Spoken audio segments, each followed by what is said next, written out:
Welcome back to part 2 of Intro to Internet Culture.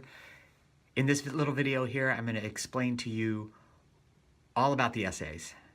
So for each essay, you'll be given a topic of discussion or a prompt. And what I want you to do first is to come up with a first draft.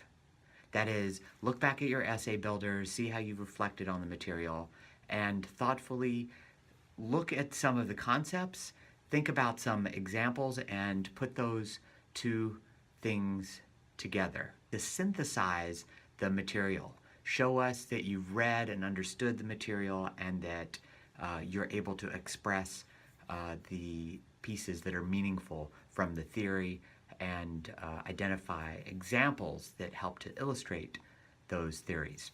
So you write that in a first draft and post that in the discussion area on D2L, do on Thursdays. Then by the following Tuesday, what I want you to do is to read and comment on at least 2 other people's essays, so 2 of your peer students, and give them a review of what you've seen in their first draft. That is, talk about if you notice any gaps, talk about the things that you think they're doing really well, or otherwise just engage in a discussion with them as a way of showing what you see as the most interesting and important points. When you get that feedback on your own essay, what I want you to do in the next 2 days is integrate that, revise and resubmit your essay as a final draft, and those final essays, the final drafts of the essays, you should submit as a Word doc, as a .doc or .docx, and upload them to the Dropbox folder, the appropriate Dropbox folder. So the first draft and the peer discussions are happening all out in the open, in the discussion area. Your final draft gets uploaded as a doc to the Dropbox folder. The first draft of your essay is worth 2 points. The peer discussion comments that you provide are also worth 2 points. And the final draft of your essay is worth 10 points. So that's 14 percentage points per unit.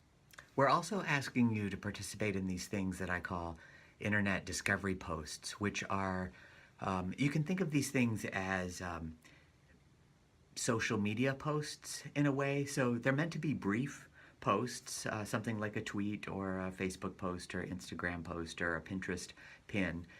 But what I want you to do is to post, it could be an article, it could be a video, something fascinating, and then tie it in with a concept. So use a hashtag for some concept from the book and relate those things together. You can think of it basically as an idea for an essay that doesn't necessarily get developed, but you're helping to contribute to the general culture of the internet culture course.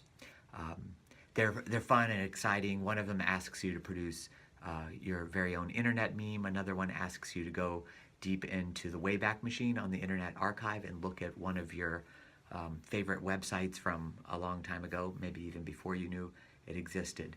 So there are many opportunities to engage with the material on the internet itself and with your classmates. What we really want to see, what we get excited by, is the engagement, not just with the material, but also with each other. This is the essence of internet culture. So before you begin the actual course, there's a little scavenger hunt quiz called Scavenger Hunt Intro Quiz. Basically for that, I just want you to review the syllabus so you make sure you know what you're getting into.